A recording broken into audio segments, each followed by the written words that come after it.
Barack Obama just torched Donald Trump, not once, but twice. First on stage, then again in a scathing new post that made Trump look like a wannabe strongman fumbling with his own rulebook. It wasn't polite, it wasn't subtle, it was a reckless political takedown, and Trump was not ready for it. Because when Obama shows up like this, somebody's getting cooked, and it all started with this brutal comparison, one that exposes just how far Trump has taken this country off the rails. Imagine if I had done any of this.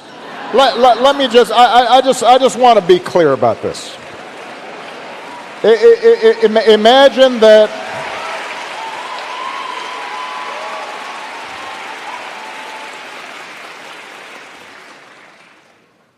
imagine if I had pulled Fox News' credentials from the White House press corps. You're laughing, but no, this is what's happening. Imagine if I'd said to law firms that were representing parties that were upset with policies my administration had initiated, that you will not be allowed into government buildings.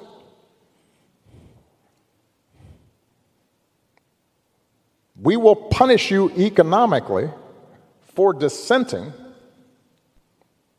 from the Affordable Care Act or the Iran deal. We will ferret out students who protest against my policies.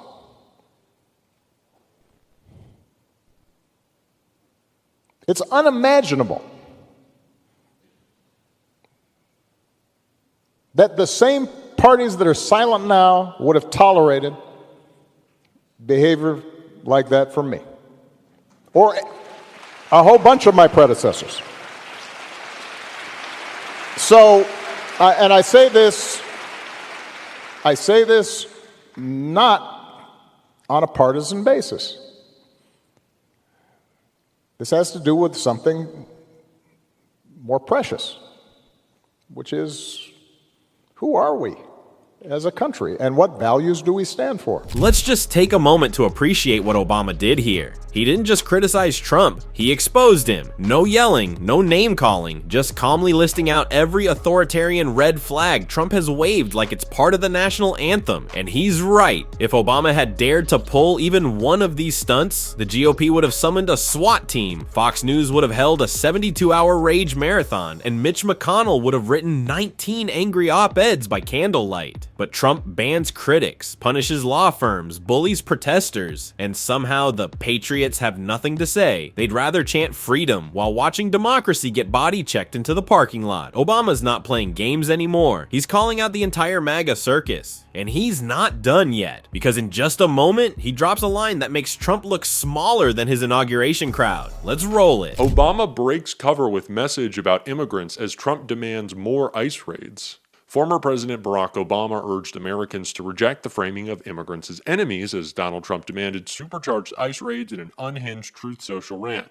Over the past week, protests have surged across the U.S. in response to aggressive operations by immigration and customs enforcement officers. The backlash began in Los Angeles, where federal workplace raids ignited public fury. It was a tale of two social media posts on Sunday as Obama calmly appealed for dignity and respect to prevail before Trump spewed out a trademark rant over on Truth Social just hours later.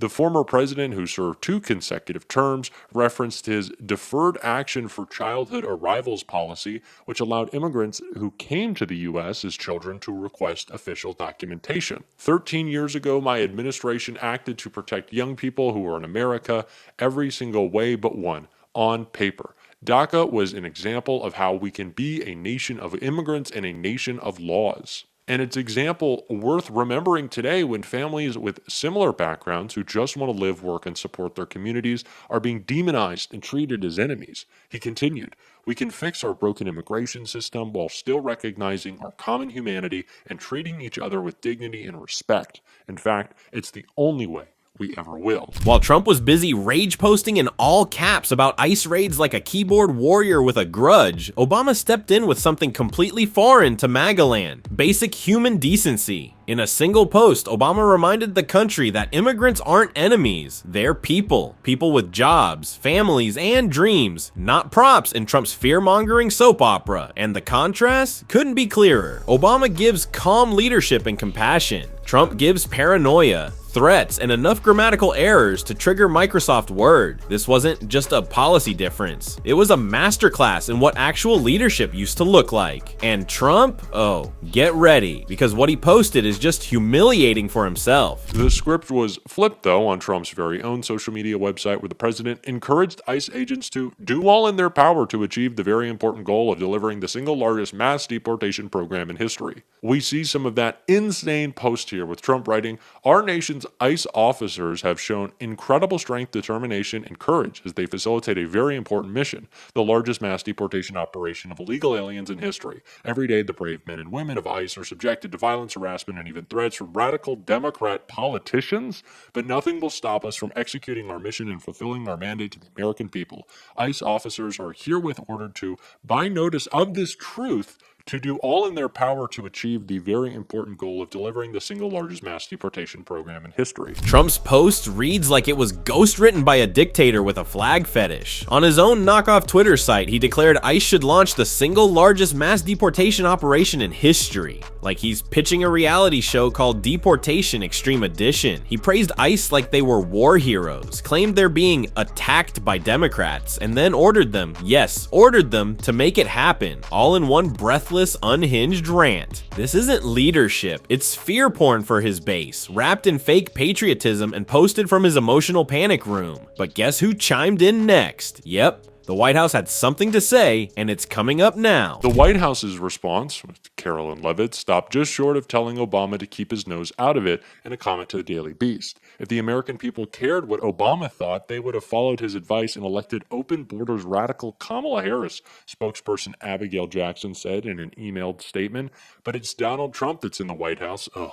And he is fulfilling his promise to the American people by securing our borders and deporting illegal aliens. The White House finally responded, and wow, they came in hot with the petty. Trump's team, clearly feeling the sting from Obama's truth bomb, decided to fire back. Spokesperson Abigail Jackson told the Daily Beast that if Americans cared what Obama thought, they would have elected open borders radical Kamala Harris. Okay, let's unpack that mess. First of all, yes, people do care what Obama thinks. He's still more popular than Trump at his absolute peak, and he doesn't need truth social tantrums to get attention. Second, this isn't just some political spat. It's about ICE dragging people out of their workplaces and neighborhoods, families torn apart, kids traumatized, and the best the Trump camp can do is scream open borders like it's a Halloween scare tactic. No one's buying it anymore. The mass deportation blitz Trump's pushing, it's backfiring. Huge. Just scroll social media. You'll see outrage pouring out of every corner, especially in LA. This is not the winning issue Trump thinks it is. And Democrats who went soft on this early, time to wake up, because while some are still trying to guess what's politically safe, others are standing firm. One of them, Congressman Greg Kasser, and what he just said about ICE might be the sharpest takedown yet. Good afternoon, governors. Republicans have dragged you in today for questioning because they say your immigration policies are dangerous for American citizens. So I want to ask each of you some questions about recent events affecting U.S. citizens. Governor Pritzker, was it your administration or was it the Trump administration that arrested a 10-year-old U.S. citizen recovering from brain cancer and sent her to Mexico? It was the Trump administration, sir. Correct. That was the Trump administration. Governor Walz, was it your administration or was it the Trump administration that jailed an American for days, alleging he was in the country illegally, despite him being a U.S. citizen? I believe that was the Trump administration. That's correct. That was the Trump administration. Governor Hochul, was it your administration or was it the Trump administration that arrested a totally innocent U.S. citizen, pregnant woman who wound up in the hospital after her detention? those horrific situations are all the results of the Trump administration's over-enforcement of our laws. That was just this week, and that's correct. That's that right. was the Trump administration. Let me be clear. Democratic governors who are trying to protect the rights of all of us are not the real danger that we face.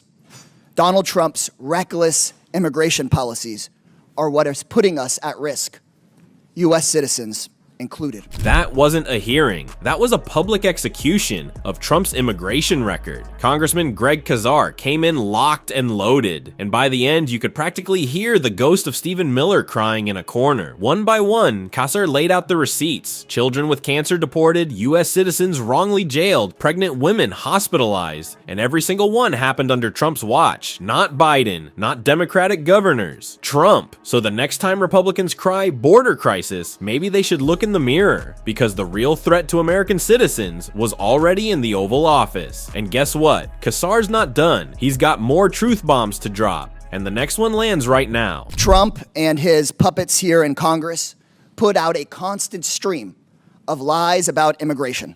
So let me summarize what is really going on here. Trump has ordered law enforcement agencies to focus not on violent criminals, but on indiscriminately rounding up as many people as possible. Trump is targeting people going to work at Home Depot and 7-Eleven, ignoring gangs. Trump is targeting people trying to follow the rules and go to a court hearing, ignoring those who commit real violence. And then there's the kids. Imagine just for a moment that they're your kids. Law enforcement raids at our schools. Kids with their hands zip-tied behind their backs. Multiple U.S. citizen children with cancer deported to foreign countries, separated from their treatment, their care, and their doctors. This is not just about immigrant families. Donald Trump is undermining the rights that protect all of us, no matter who we are and where we come from. People are being arrested without ever having been accused of a crime, held for days without contact with their families or their lawyers, people being deported in violation of judicial orders. Trump also is going after anyone who dares try to put up guardrails against this, arresting judges, arresting mayors, arresting members of Congress and union leaders. This is not law. This is not order. This is chaos, and it's dangerous for all of us. Greg Casar just lit up the entire Trump immigration narrative, and every word of it, pure facts. While Trump rants about law and order, his actual policy was to ignore violent criminals and instead terrorize grocery store clerks, day laborers, and kids in school cafeterias. He's not going after threats. He's going after visibility, after headlines, after power. And Casar doesn't hold back. Zip-tied children, citizens deported mid-cancer treatment, people arrested without charges. It's a dystopian mess, not a policy. This isn't immigration enforcement. It's political theater, and it's ripping the Constitution to shreds. And trust me, Casar's final statement, it's a mic drop moment. Watch this. Around the country right now, people are peacefully protesting to show the world the awful things the Trump administration is doing, tearing families and communities apart, ignoring the rule of law, making us all less safe. And please know, if you're one of those peaceful demonstrators, I hear you, I see you, I have your back. So many of you are suffering because someone you love is terrified or has been unjustly taken away from you by this administration. But Donald Trump does not want people to hear your message. That's why he's taken National Guard troops and the Marines away from their jobs and has sent them to Los Angeles, breaking all the rules about how protests like this are handled. Trump and Governor Abbott have even sent troops to my district in downtown San Antonio, a place that has been perfectly orderly and peaceful. Because, as always, we know Donald Trump is trying to stoke up chaos and division, and he doesn't care who gets hurt in the process. He wants to start a fire, pour gasoline on it, and blame somebody else for the flames. Greg Kazar didn't just finish strong, he basically gave Trump's chaos machine a 1-star Yelp review with receipts. Peaceful protests, Trump sends the military. Quiet streets, suddenly full of troops. It's like he saw people holding signs and thought, you know what this needs? Tanks. And for what? So he can pretend he's the law and order guy while lighting the match, tossing the gas, and blaming everyone else for the fire. Kazar called it exactly what it is, a fear circus. And the ringmaster doesn't care who gets trampled as long as the cameras are rolling. But here's the real message. If you're standing up right now, protesting, posting, fighting back, you're not alone. You're right to be loud. And if this video hit home, like, subscribe and ring that bell, because we've got plenty more where this came from. And trust me, what's coming next? You'll want popcorn.